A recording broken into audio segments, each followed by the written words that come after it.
խորագրով քննարկում անենք։ Շնորհակալություն, պարոն Վարդանյան, շատ հետաքրքիր այդ բոլոր անցած ուղիները մեկ առ մեկ ներկայացրիք, դե ինչպես վերջերս մեր Հայաստանի Հանրապետության անվտանգության խորհրդի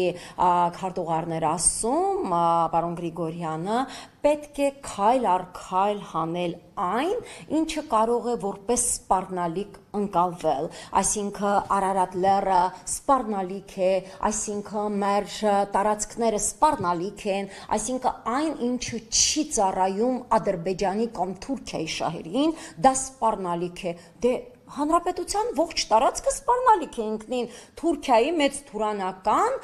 ծրագիրը իրականացում դարձնելու համար, բերեք միանգամից տանք իրենց զիջենք, ասենք քայլ առ քայլ զիջում ենք, էլի այնա զիջելով գնում են միանգամից տանք ինչ տարբերություն, քայլ առ քայլ տված, թե միանգամից տված, սրանով է առաջնորդվում ներկա իշխանության ներկայացուցիչները եւ նույնիսկ չեն զլանում մեջ բերել Հայաստանի Հանրապետության վարչապետի Նիկոլ Փաշինյանի խոսքերը, որ եթե բնակարան կառուցում ես, ապա այդ բնակարանին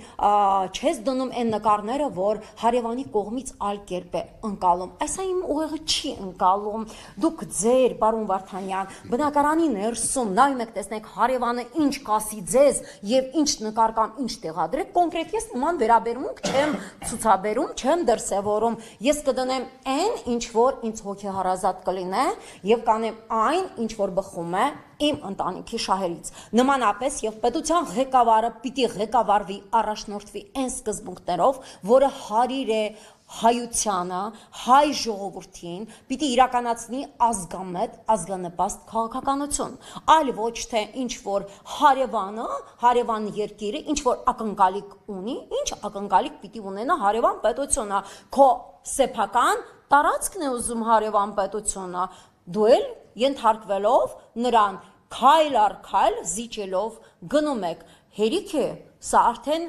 չգիտեմ արդեն որտեղ է կանգնում եւ այն քաղաքականությունը իրականացնել 35,000 արցախյան ընտանիքների հանդեպ փոքրակազմ ընտանիքներին հարկադրել իրենց վարած քաղաքականությամբ լքել Հայաստանը, որոնք հիմնականում մտավորականների ընտանիքներն են փոքրակազմը, տեսեք ինչպիսի հիմնովին քաղաքականություն Հայաստանը դատարկել արցախցիներից, չկա արցախցի, չկա նաև արցախյան խնդիր, ինչպես Թուրքիան էր յուր ժամանակին առաջնորդվում այդ սկզբունքով, չկան հայեր, գոյություն չունի նաև հայկական հարց, փաստացի նույնի կրկնությունը արդեն որ երրորդ անգամ, որին մենք ականատեսն ենք լինում, իսկ ինչ են անում Հայաստանի քաղաքական ուժերը, կարելի ասած ոչինչ, իսկ կան արդյոք Հայաստանում իրական քաղաքական ուժեր, խոսում ենք իրական Հայաստանի մասին, բայց ունենք իրական քաղաքական ուժեր, թե ընդդիմությունը դա լրիվ իշխանամետ ուժերն են, ձև են տալիս, որ իբրև impeachment են անում, ձև են տալիս, որ իբրև ինչ-որ հայտարարություններով են հանդես գալիս, ձև են տալիս, որ ինչ-որ ԿՊԱ-ներից էլ են impeachment-ի մասնակցելու, լրիվ ձևի մեջ, բայց ոչ բովանդակության, ահա այս է մեր իրական Հայաստանը, սա է մեր իրական Հայաստանի ներքաղաքական իրավիճակը։ Կներեք, Տիկին ջան, կներեք, հարգելի բանախոսներ, այդ Արարատ լեռան մասին, որ ասեցիք, մի 3 վայթեմ, եթե չեմ սխալվում, համացանցում նկար ընկավ աչքիս, նոր կնիքի վրի նկարները եւ նախկին, ում դե մեկնաբանությունը գրած էր ոնց որ վերևում ներկայիս թե իրական Հայաստանի սիմվոլներով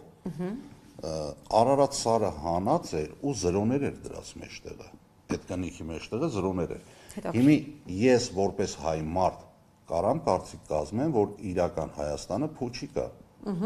որովհետև կնիքի սիմվոլը դրած էր 3 հատ զրո, մեկ էլ տակը մի հատ փոքր մեքենա էր նկարած։ Այսինքն սիմվոլիկաներով են իրենք առաջնորդվում եւ ոչ հայանպաստ, ոչ հայկական սիմվոլիկաներով, թե դա ինչ է իրենից ներկայացնում, իրենք ավելի լավ կմեկնաբանեն, կբարձաբանեն։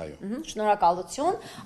Այսօր մեր բանախոսներից մեկը Համահայկական ճակատ կուսակցության խորհրդի անդամ պարոն Սերգեյ Մուրադյանն է։ Խնդրեմ, պարոն Մուրադյան, այ դուք ինչպես կներկայացնեք Հայաստանի ներքաղաքական իրավիճակը այս պահին։ Շնորհակալություն։